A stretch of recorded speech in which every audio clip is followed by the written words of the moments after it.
Korean fans ஏன் இப்படி பண்றீங்க? உத்தரப்பிரதேஷ் கஜிதாபாத்ல 3 சிஸ்டர் கொரியன் மூவி அண்ட் ஷோலாம் பார்த்து ஓவரா அடிக்ட் ஆயிருக்காங்க.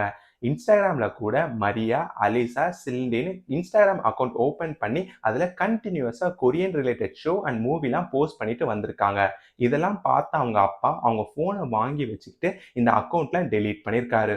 கோவிடுக்கு அப்புறம் அதிக கடன்னால அவங்க ஃபேமிலினால அந்த 3 பொண்ணுங்களையும் ஸ்கூலுக்கு அனுப்ப முடியல. வீட்ல இருந்த டைம்ல தான் அவங்க கொரியன் டிராமா அண்ட் மூவிலாம் பார்த்து ரொம்பவே அடிக்ட் ஆயிருக்காங்க.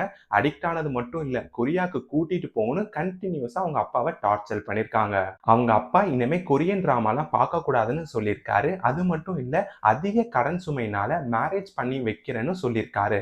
அந்த சிஸ்டர் கொரியன் பையனை தான் மேரேஜ் பண்ணுவேன், இந்தியன் பையனெல்லாம் மேரேஜ் பண்ண மாட்டேன்னு சொல்லியிருக்காங்க. கொரியா தான் எங்க லைஃப். எப்படி எங்க லைஃப்ல இருந்து நீங்க பிரிக்கலாம்? எங்களுக்கு உங்களோட கொரியன் ஆக்டர் அண்ட் கொரியன் குரூப்பை தான் பிடிக்கணும்னு 8 பேஜ் சூசைட் நோட் எழுதி வச்சு 9th ஃப்ளோர்ல இருந்து குதிச்சு இறந்திருக்காங்க.